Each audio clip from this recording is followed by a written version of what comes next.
بسم الله الرحمن الرحيم. تبارك الذي بيده الملك وهو على كل شيء قدير. الذي خلق الموت والحياة ليبلوكم أيكم أحسن عملا وهو العزيز الغفور.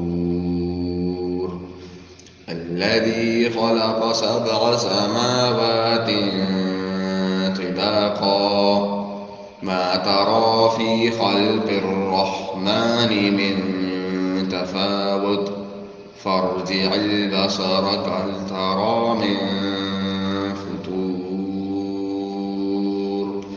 ثم ارجع البصر كرتين ينقلب إليك البصر خاسئا وهو حسير.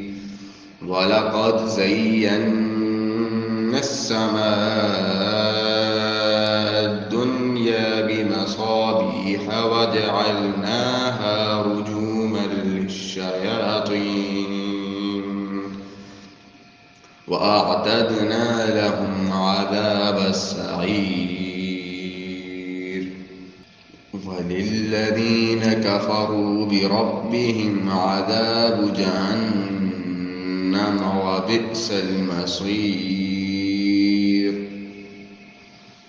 إذا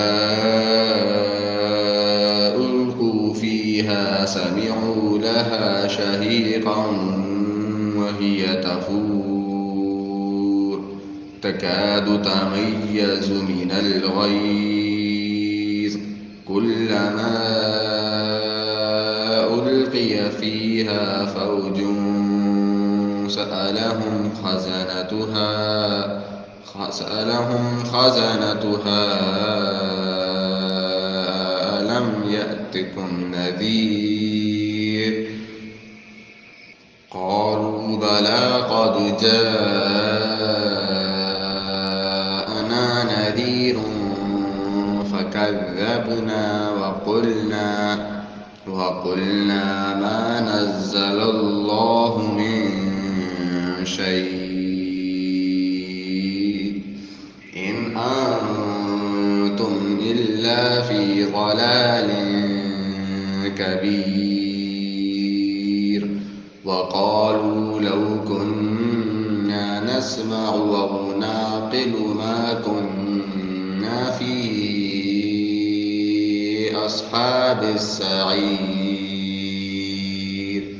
فاعترفوا بذنبهم فسحقا لأصحاب السعير. إن الذين يخشون ربهم بالغيب لهم مغفرة وأجر كبير. وأسروا قولكم أو اجهروا به إنه عليم بذات الصدور. ألا يعلم من خلق وهو اللطيف الخبير.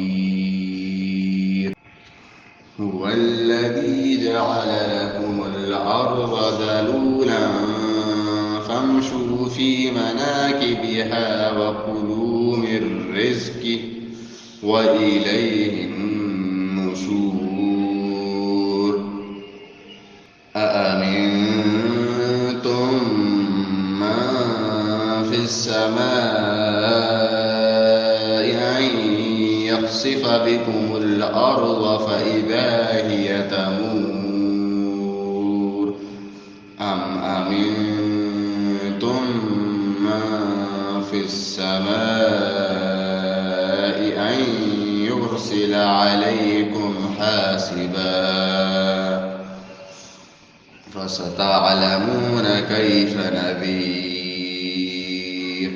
ولقد كذب الذين من قبلهم فكيف كان نكير. أولم يروا إلى الطير فوقهم صافات ويقبض ما يمسكهن إلا الرحمن إنه بكل شيء بصير أمن هذا الذي هو جند لكم ينصركم من دون الرحمن إن الكافرون إلا في غرور أمن هذا الذي يرزقكم إن أمسك رزقه بل لجوا في عتو ونفور أفمن يمشي مكبا على وجهه أهدى أمن يمشي سويا على صراط مستقيم قل هو الذي أنشأكم وجعل لكم السمع والأبصار والأفئدة قليلا ما تشكرون قل هو الذي ذرأكم في الأرض وإليه تحشرون ويقولون متى هذا الوعد إن كنتم صادقين قل إنما العلم عند الله وإنما أنا نذير مبين فلما رأوه زلفة سيئت وجوه الذين كفروا وقيل هذا الذي كنتم به تدعون قل أرأيتم إن أهلكني الله ومن معي أو رحمنا فمن يجير الكافرين من عذاب أليم قل هو الرحمن آمنا به وعليه توكلنا فستعلمون من هو في ضلال مبين قل أرأيتم إن أصبح ماؤكم غورا فمن يأتيكم بماء